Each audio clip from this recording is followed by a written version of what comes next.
Bon, on va demander au ministre de la Justice.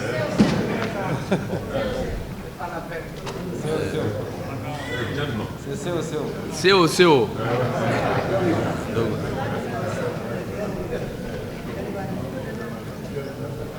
Mesdames et messieurs, bonjour. Certains voudraient certainement que je parle dans une langue nationale. Je pourrais le faire, mais certains ne comprendraient pas. Je vais mélanger les deux autant que possible. Je voudrais vous donner les salutations du président de la transition, de tous ses compagnons d'armes, de tous les Maliennes et Maliens, de tout le gouvernement, de tout le Conseil national de transition, de son chef, en un mot, de notre peuple dans toutes ses composantes.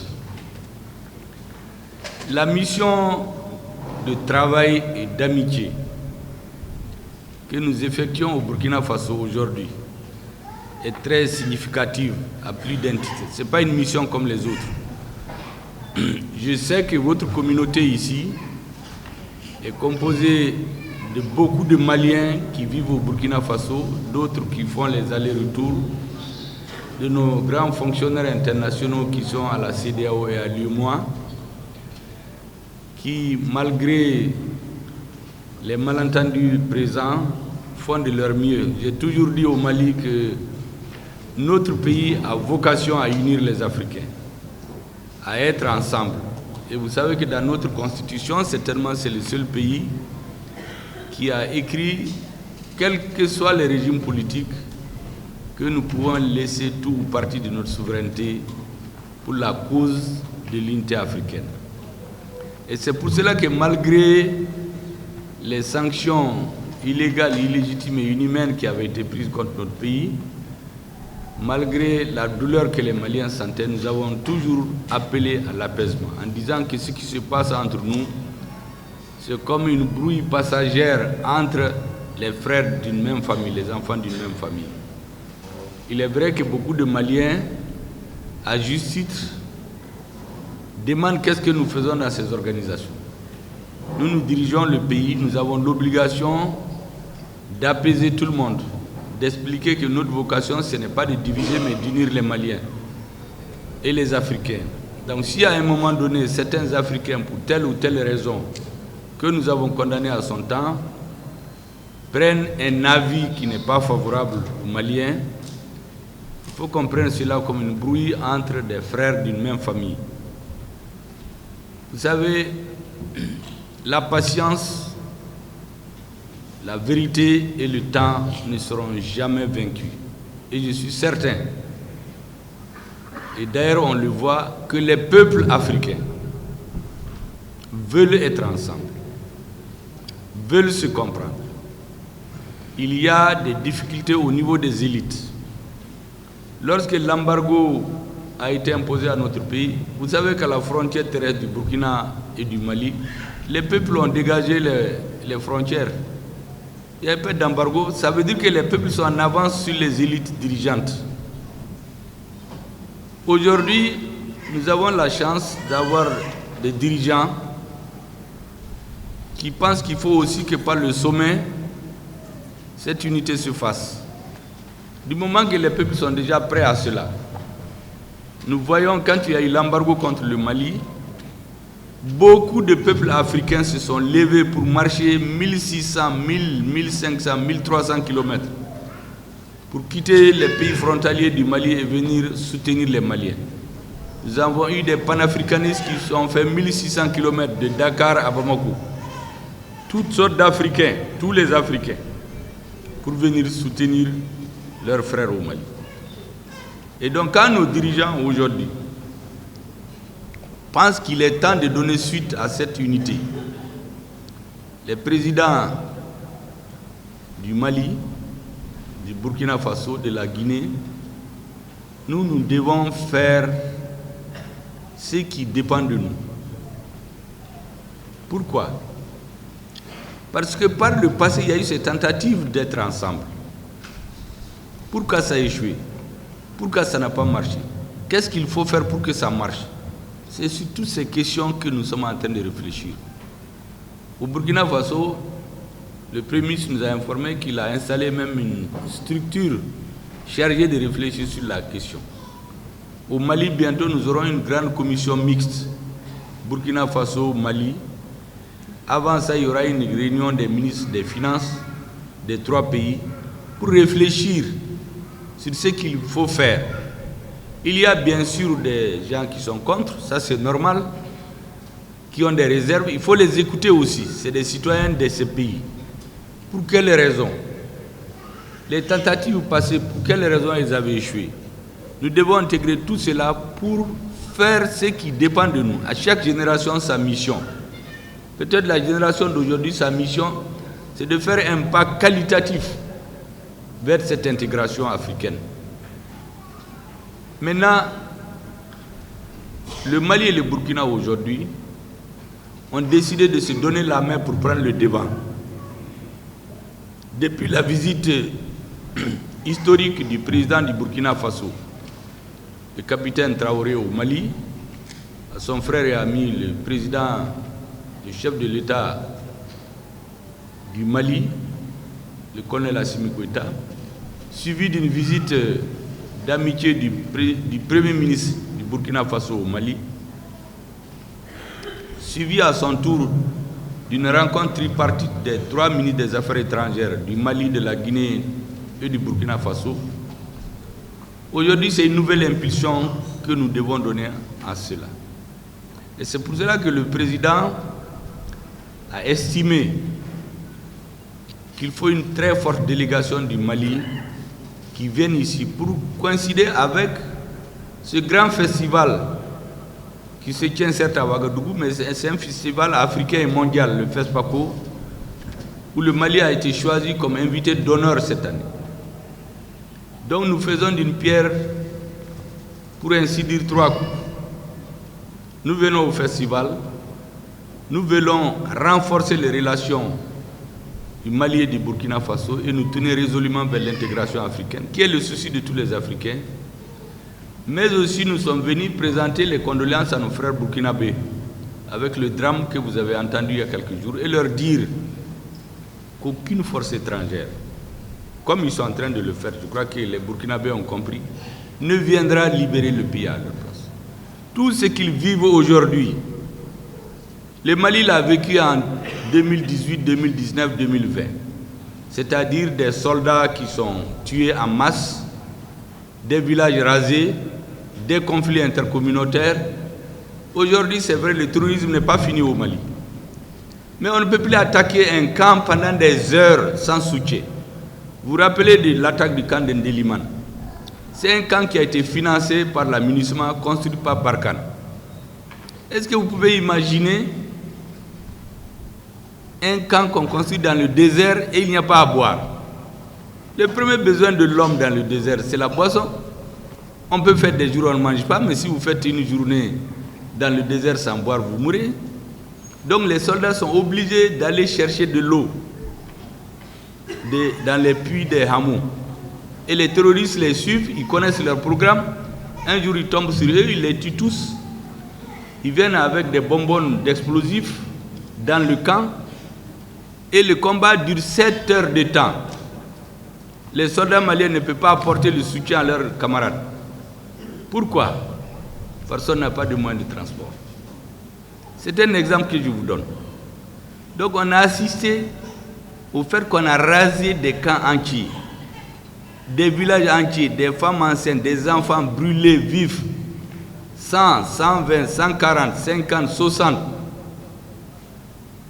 Plus les conflits intercommunautaires. Vous savez, 2017-2018, ils tuaient les chefs traditionnels, les marabouts Peuls. Et ils disparaissent pour terroriser les Peuls. On amène souvent des gens qui parlent Peul d'ailleurs. Ils viennent brûler les hameaux d'Ogon, ils font semblant de se réfugier chez les Peuls pour provoquer les conflits communautaires. Effectivement, souvent ça a marché, mais les Maliens sont en train de prendre conscience. Et aujourd'hui, depuis la rectification de la transition, nous avons compris le président de la transition en tête et ses compagnons d'armes que le premier besoin du Mali, c'est la sécurité. Sans sécurité, on ne boit pas, on ne mange pas, on ne prie pas, on ne dort pas, on ne fait rien, a fortiori aller à des élections. Mais certains voudraient nous faire croire, comme si on a un coefficient intellectuel en dessous de la moyenne, qu'on peut mourir en votant. On peut avoir faim à aller voter. On peut aller choisir un dirigeant parce que vous êtes tellement pauvre et malade qu'on vous a donné juste à manger, vous partez voter pour lui sans savoir ce qu'il a dans la tête. Nous avons dit non au Mali. Nous avons très bien compris que le premier besoin des Maliens, c'est d'être sécurisé. Et le peuple malien a décidé de donner à son gouvernement les moyens et à son armée pour cela. On nous a fait un embargo en nous donnant 15 jours pour disparaître, en oubliant que depuis 30 ans, nous organisons des élections. Pourtant, il y a eu plusieurs coups d'État. Depuis 30 ans, les Africains organisent des élections. En Afghanistan, pendant 20 ans, il y a eu des élections. Un jour, la communauté internationale a dit qu'elle en a assez, elle est partie. Certains voudraient qu'on attende la même chose. Au Mali, les Maliens et les dirigeants et les chefs militaires ont dit non. Nous voulons d'abord sécuriser notre population. Et Dieu merci, aujourd'hui,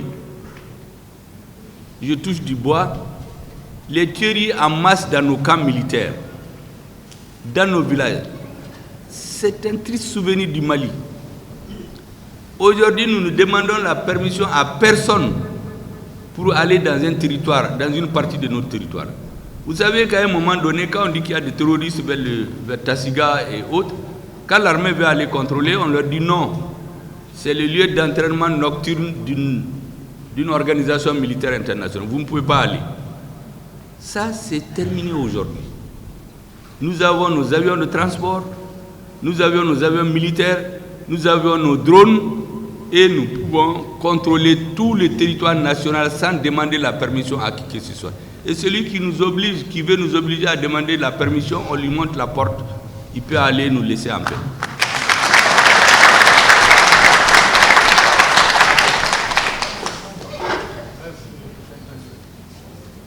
J'étais à Gao récemment. La sortie que les populations de la région de Gao, d'Ansongo, de Bourem, d'El Mousrat, les cercles ont fait, c'est du jamais vu dans leur histoire. Mais toutes les communautés étaient là. Les Sonraï, les Peuls, les Bambara, les Tamashek, toutes ethnies confondues, les Arabes. Je leur ai dit qu'ils n'ont pas de problème en réalité. Les populations n'ont pas de problème entre elles. Les Arabes ont fait la fête, les Tamashek ont fait la fête, les Sonraï, les Bamana, les Peuls. J'ai ramassé plus d'un demi-troupeau là-bas de vaches, comme des cadeaux, des chameaux, des chevaux. On a tout donné, bien sûr, à nos braves soldats, les malades aussi. Mais cela a montré qu'il n'y a pas de problème chez les populations africaines. Tous les problèmes dans ces régions viennent de l'extérieur ou de Bamako. Il y en a qui mettent le feu, après ils veulent faire semblant de venir éteindre l'incendie. Les populations n'ont aucun problème. Ça, c'est un exemple seulement que je donne. Ou bien quand je regardais dans la salle, certainement étaient en train de me regarder quand je regardais la salle. Vous avez la communauté malienne ici. Tout le monde est là, tout le monde est représenté dans cette salle-là. On dirait qu'on est dans un meeting à Bamako. Ça veut dire que les Maliens n'ont pas de problème. Il suffit pour leurs dirigeants de suivre et de savoir ce que leur peuple pense et se donner les moyens de défendre cette population qui est victime aujourd'hui de cette agression.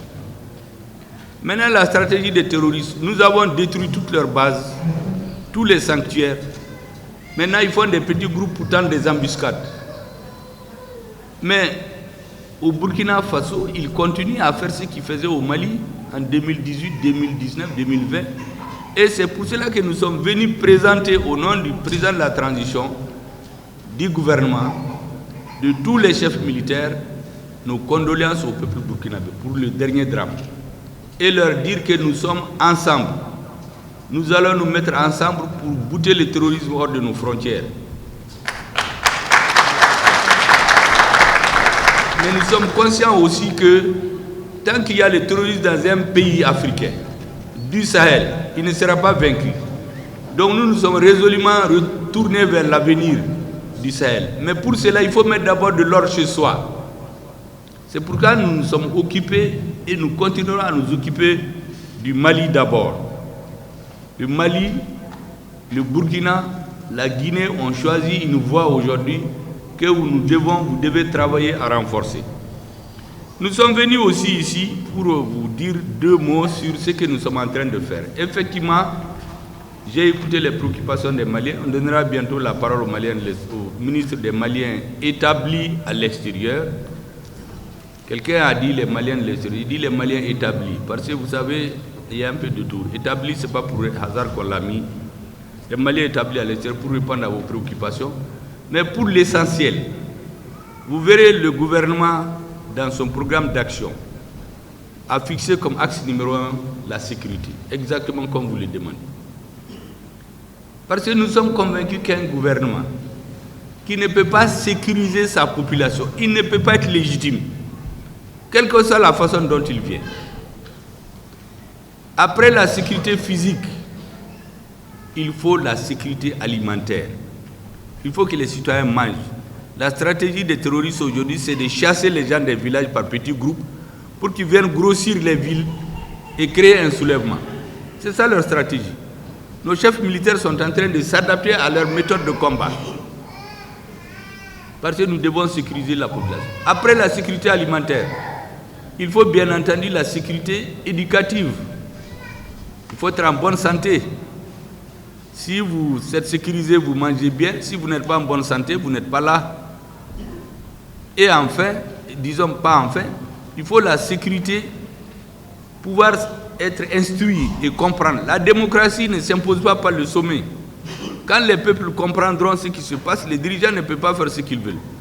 Vous savez, le président de la transition, le colonel Assimi Goïta, m'a dit l'autre jour, un jour viendra où même quand on demandera à quelqu'un d'être responsable, il va réfléchir par deux fois.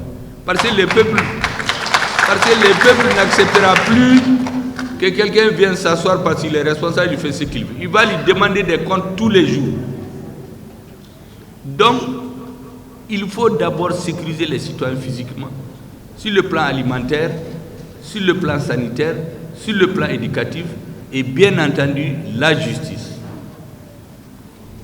Là aussi, le président dit au Conseil des ministres, les ministres sont là, il nous dit tant qu'il n'y a pas de justice dans le pays, quel que soit ce qu'on va faire, tant qu'il y a l'injustice, les citoyens ne seront pas en sécurité.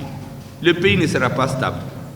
C'est pour vous dire que le gouvernement actuel, le président actuel, toutes les autorités de la transition ont exactement les mêmes soucis que vous. Et ce n'est pas par hasard que les Maliens, dans leur grande majorité, et là il faut rendre un hommage particulier aux Maliens de la diaspora, parmi lesquels vous êtes, ont fait leur choix. C'est de soutenir cette équipe. Parce que les Maliens ont compris que leur bonheur, c'est dans les mains de cette équipe. Pour l'instant, une autre équipe viendra à la fin de la transition pour continuer le travail. Mais nous voulons rendre irréversibles certaines demandes fortes de la population. Ces demandes, après la sécurité, il faut des réformes politiques pour imposer cette situation. Ces réformes sont en cours, je n'ai pas envie de revenir sur ça. Et bien sûr, une fois que tout cela est établi ou parallèlement, il faut une bonne gouvernance et assurer la stabilité. Quand il y a l'instabilité, les militaires ne peuvent pas défendre le pays. Lorsqu'il y a des grèves, des mouvements, des citoyens se tuent dans les villes, les militaires n'ont pas l'esprit tranquille pour les défendre. Donc nous devons avoir la stabilité dans notre pays pour que nos militaires puissent combattre pour sécuriser les citoyens. Donc voici les objectifs du gouvernement actuel. C'est exactement ce qu'il fait. Et le soutien des Maliens de l'extérieur ne dépend pas de leur nombre. Ça dépend de leur qualité. Et la qualité, vous en avez. Chacun des Maliens de l'extérieur ici, il peut mobiliser des milliers de personnes au Mali. Lui seul. Et lorsque la diaspora est sérieusement engagée à soutenir le gouvernement, ça le renforce aux yeux des Maliennes et des Maliens. Donc c'est pour vous dire que nous avons exactement les mêmes préoccupations que vous. Rien ne justifie aujourd'hui la présence de l'actuel gouvernement si ce n'est pas donner suite aux aspirations profondes du Mali. L'aspiration profonde, c'est résoudre ces problèmes concrets au jour le jour. Pour qu'à la fin de la transition, je l'ai répété plusieurs fois, à Bamako et ici, tout Malien qu'on demande ou qui se demande lui-même puisse en âme et conscience se dire, ces hommes et ces femmes à la tête de la transition, ils ont fait de leur mieux pour notre pays. Ils ont fait ce qu'ils peuvent. Parce qu'il y a 2 ans, 3 ans, 4 ans, 5 ans, le Mali était à terre. Notre objectif, c'est de faire en sorte que notre pays soit guéri, qu'il marche bien, qu'il soit fier de lui, qu'il court dans le peloton de tête des pays africains. Et en ce moment, tous les Maliens vont être fiers. Et c'est pour cela que l'autre jour, quand on a fait le défilé militaire, j'ai dit au président et au ministre de la Défense, le 14 janvier, c'est le jour de la souveraineté retrouvée, c'est vrai. Mais en réalité, l'armée a restitué au peuple malien la confiance. Quand vous avez confiance en vous-même, rien n'est impossible. Les Maliens avaient perdu confiance en eux-mêmes. On nous a fait comprendre que sans l'extérieur, on ne peut rien faire.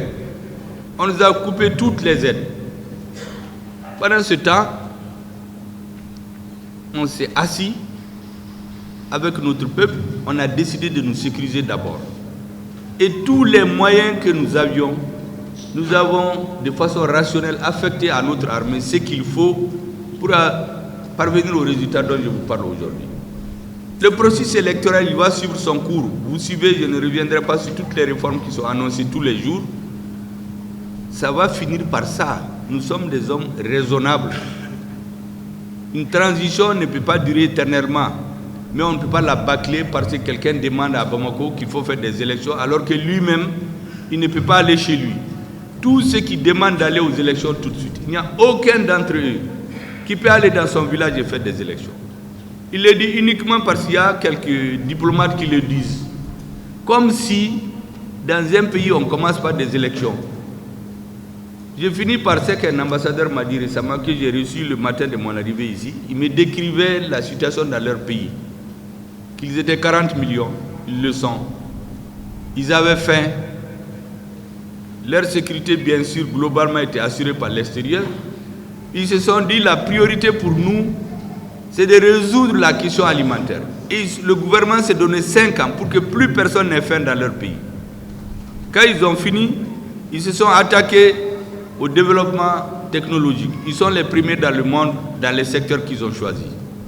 Et puis il me dit, comme par hasard, ils disent, ça me paraît paradoxal, mais c'est un militaire qui était à la tête du pays, il n'a pas été élu. Quand il a fini, je lui ai dit, Excellence, ce n'est pas un paradoxe. Vous ne pouvez pas me montrer un seul pays dans le monde qui a atteint le niveau de développement où il est parce qu'il fait seulement la démocratie. Quand vous avez résolu vos problèmes de nourriture, enseignement, les populations ont compris. Elles ont imposé la démocratie.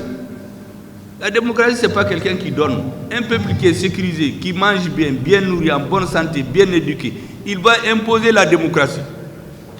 Quand un individu vient, il fait son temps, il part, il reste autant de fois qu'il veut, ou bien quand il part, on dit qu'il y a alternance parce qu'il a désigné quelqu'un.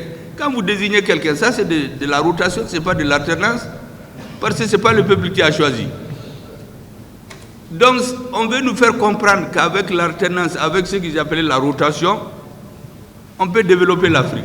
L'Afrique doit se sécuriser, se nourrir, se soigner, faire de la bonne éducation et les dirigeants seront obligés de suivre le processus démocratique parce que c'est le peuple qui l'impose, ce n'est pas un homme qui a décidé d'en haut qu'il y aura la démocratie, il partira quand il veut. C'est ça la logique du gouvernement malien. J'ai dit donc à cet ambassadeur qu'il n'y a pas de paradoxe. C'est paradoxe parce qu'on vous a mis dans la tête, vous nous le dites, mais chez vous, vous ne l'avez pas appliqué. Vous avez donné à manger à votre population, vous l'avez éduqué, vous l'avez instruit. Chez eux, le coefficient le plus élevé dans les matières, c'est la morale. Vous avez donné une nouvelle éducation, vous avez donné tout ce qu'il faut pour que votre citoyen comprenne. C'est ce qu'on est en train de faire avec le Malikoura. Tout ce qu'on est en train de faire aujourd'hui, c'est de faire en sorte que le maximum de Maliens comprennent ce qu'il faut, quel dirigeant il veut, pour quelles raisons et pour faire quoi. Voilà ce que je voulais vous dire avant de passer la parole au ministre des Maliens établis à l'extérieur et vous dire que nous sommes exclusivement à votre service. Le gouvernement est au service de la population, ce n'est pas l'inverse. C'est le gouvernement qui est là parce que vous êtes là. Si la population n'est pas là, il n'y a pas de gouvernement. Souvent d'ailleurs, le gouvernement n'est pas là, mais la population reste. Dans les régions du Nord, en 2012, tout le monde est parti. Les maires, les élus, les représentants de l'État. Mais qui est resté? C'est les imams, les chefs de village, les populations. Donc le gouvernement, s'il veut aller loin, s'il veut comprendre, il doit être exclusivement au service des citoyens. Et c'est ce que nous faisons tous les jours. Monsieur le ministre des Maliens établi à l'extérieur, vous pouvez ajouter quelque chose avant qu'on ne passe la parole à la salle pour ceux qui voudraient bien intervenir. Merci bien.